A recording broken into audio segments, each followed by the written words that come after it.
జగన్ తరపున నువ్వెలా పనిచేస్తున్నావో మేము కూడా అలాగే పనిచేయడానికి వచ్చాను తప్పితే మేమేమీ పొట్టుకోవాలం కాదు.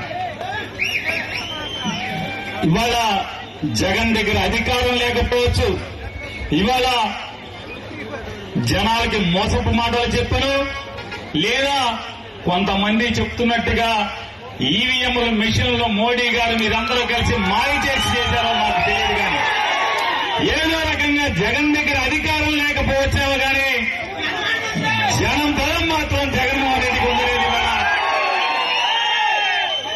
చాటి చెప్తున్నారు ఇవాళ ప్రకాశం జిల్లాలోని ప్రతి వైఎస్ఆర్ కాంగ్రెస్ పార్టీ కుటుంబ సభ్యులందరూ కూడా జనాన్ని మాయ చేయడం కోసం, జనాన్ని లోపర్చుకోవడం కోసం జగన్మోహన్ రెడ్డి ఏ రోజు కూడా గోరు రంగు పంచి కట్టలేదు, ఎర్ర లుంగి కూడా కట్టలేదు. ఏ రోజు కూడా జగన్మోహన్ రెడ్డి ఏ రోజు కూడా నాకు మతం లేదు, నాకు కులం లేదు అని మొన్న చెప్పి ఇవాళ నాకు కులం ఉంది, మతం ఉంది అని చెప్పని ఇవాళ డ్రామా మాటలైతే జగన్మోహన్ రెడ్డి మాట్లాడలేదు.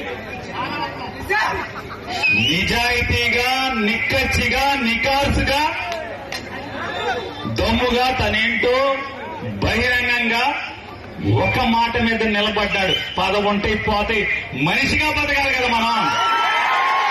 అధికారం ఉంటుంది పోతే. చంద్రబాబు నాయుడు గారికి అధికారం శాశ్వతంగా ఉందా?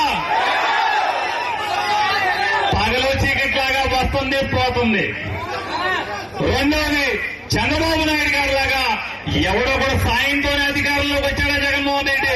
మరిన్ని వీడియోస్ కోసం ఛానల్ ని సబ్స్క్రైబ్ చేయండి, లేటెస్ట్ అప్డేట్స్ కోసం వాట్సాప్ ఛానల్ ని ఫాలో చేయండి, అండ్ లింక్ డిస్క్రిప్షన్ లో ఉంది.